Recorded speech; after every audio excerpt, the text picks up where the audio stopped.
Salve galera, beleza? De volta aqui no canal, tentando dar continuidade nesse projeto.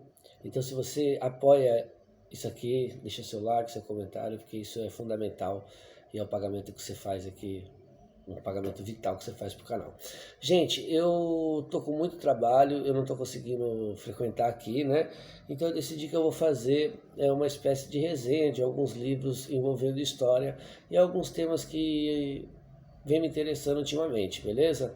E temas que eu procuro no YouTube eu não acho, então eu achei interessante trazer para cá. Alguns eu acho, né, e outros não. E mesmo os que eu encontro aqui são poucos vídeos, então eu achei legal investir. Por exemplo, sobre social-democracia, sobre o movimento operário, numa perspectiva não tanto ortodoxa.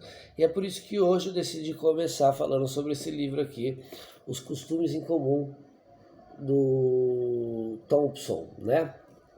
Estudos sobre a cultura popular tradicional. O Thompson ele tem um livro muito legal que eu vou vir resenhar aqui a qualquer hora, que é a formação da classe operária inglesa, que ele vai tratar ali o começo das organizações da classe operária. Mas também o Thompson vai nos dizer que a história da classe trabalhadora, ela não é só a história da classe trabalhadora organizada, da classe trabalhadora em movimentos políticos. Então, ele nesse livro Os Costumes em Comuns, o Thompson ele vai trabalhar em cima de conceitos de cultura, né? E vai dialogar bastante com o que a gente chama hoje de história vista de baixo, que eu já comentei bastante aqui no canal, e também bastante conceitos da história cultural, como eu disse, e da escola dos análises, mas trazendo sobre a base do materialismo histórico dialético, que é basicamente um marxismo. Embora o Thompson ele rompeu com a União Soviética, o Partido Comunista Inglês ligado ao Partido Comunista da União Soviética, depois daquele famoso 20º Congresso que foi revelado os ditos crimes de Stalin. E ele, diferente do Hobsbawm, que é outro cara que eu vou vir comentar aqui, o Thompson rompe, mas há muito tempo ele já vinha trabalhando o marxismo de uma maneira um pouco revisionista do ponto de vista historiográfico, né? Nem tanto político. Então é um livro que ele vai estudar a formação do campesinato inglês, sobretudo, né, ali no século XVIII, e como que se preparou a classe operária a partir desse povo. E é muito interessante, então ele vai tratar alguns temas, ele não trabalha, por exemplo, com a ideia de superestrutura e infraestrutura marxista, que do ponto de vista didático é muito interessante, né? Mas deixa muita brecha. Quem não entende sobre isso aí, sobre superestrutura, infraestrutura, um dia eu vou vir falar um pouco sobre teoria marxista aqui, tá?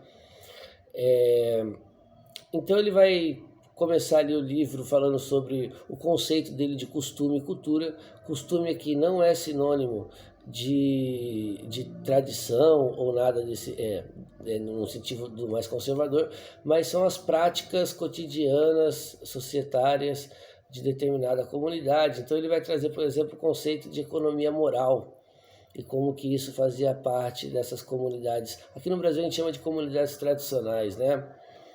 E que eu estudo, inclusive, que é a minha área de estudo.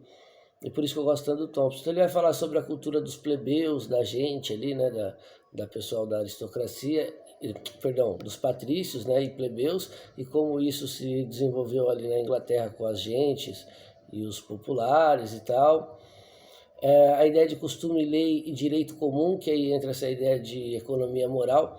Eu já vou dar alguns exemplos disso aqui, bem vagos. Se vocês quiserem, comentem aí que a gente grava estudos mais específicos sobre cada um desses capítulos. O quarto capítulo, que é a economia moral e as multidões inglesas, então ele vai dar por exemplo é bom, né? Ele vai dar alguns exemplos dos motins de fome e outros tipos de motins. Ele tem um debate aqui nesse outro capítulo, que é a economia moral revisitada, inclusive fazendo algumas críticas aos seus críticos, né? Vamos dizer assim, rebatendo algumas críticas que fizeram a ele. Então ele vai dizer, por exemplo, que esses motins, eles não eram coisas, apenas um instinto de fome, como diziam os críticos, né, que é quase que um assunto da biologia, mas não, que eles eram bem organizados, e ele vai estudar bem essa questão do motim das fomes e outros tipos de motins também por outras questões. Então ele tem um estudo muito complexo, muito profundo sobre isso, e na formação da classe operária inglesa isso é revisitado também. Tempo, disciplina, trabalho e capitalismo industrial, ele vai fazer um estudo muito legal, que inclusive eu usei aqui nos meus estudos, sobre como esse campesinato, que foi expulso ali das suas terras pelaquela lei de cercamento, que ele também vai estudar bastante, que basicamente pegam aquelas terras que eram das ditas terras comunais, geralmente pertencentes à igreja, que podia ser plantado algum excedente, ou às vezes pegar lenha para fogueira e tal, e essas propriedades são cercadas e se tornam privadas, isso dificulta muito a situação ali dos camponeses, e muitos passam a migrar para a cidade, tendo que se adaptar a um tempo, uma disciplina do relógio, que é o tempo capitalista que eles não estavam acostumados. Eu uso isso mais ou menos para explicar a situação do caiçara aqui no litoral sul e como que ele adaptou ao tempo do relógio. Então o Thompson faz esse estudo que é muito interessante. Isso a gente pode perceber aqui, por exemplo, na minha cidade, a diferença das igrejas construídas anteriores à Revolução Industrial e as posteriores que contêm relógio, né? E a venda de esposas, que entra nesse conceito também de economia moral, né? Como que os camponeses, diante de uma situação, e mostra como que não tem nada a ver com tradição, né? Com questão de conservadora, porque para conseguir lidar com o divórcio e essas outras questões aí, principalmente o divórcio, né?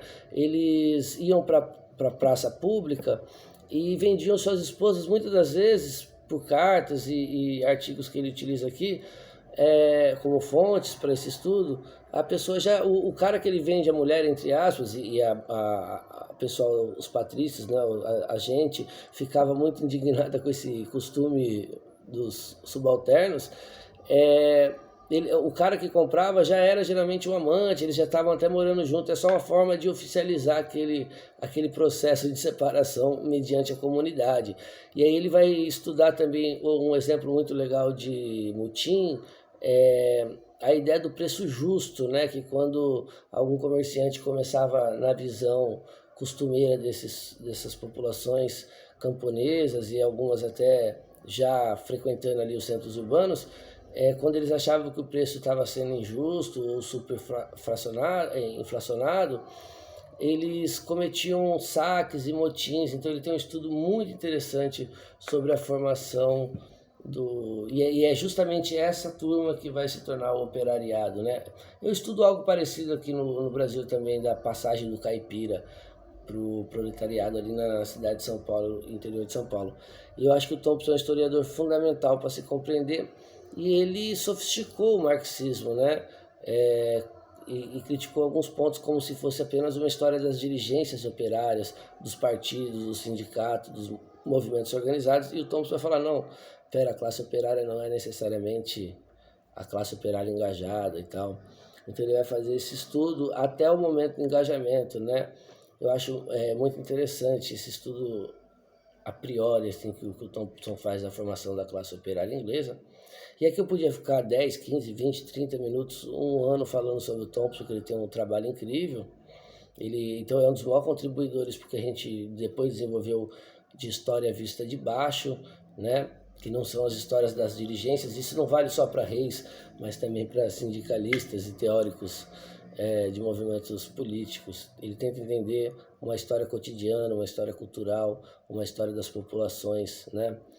E isso sem falar do ativismo político, né? Ele lutou na Primeira Guerra Mundial, depois formou história, teve esse rompimento com o Partido Comunista, deu aula sua vida toda para operários dentro de uma universidade, agora eu não me lembro qual, mas ele nunca foi professor de cátedra, assim.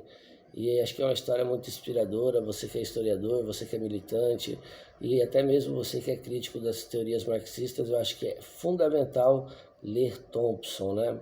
Inclusive ele colabora em alguns pontos até com questões mais conservadoras, porque muitas das mudanças que esses operários, esses pré-operários, vamos chamar assim, buscavam eram mudanças de volta ao passado e não eram necessariamente uma classe revolucionária. Então ele incomoda, inclusive, os marxistas, e é importantíssimo ler Thompson, beleza? Tamo junto, galera. Até a próxima. E quem quiser mais conteúdo é só pedir aí nos comentários.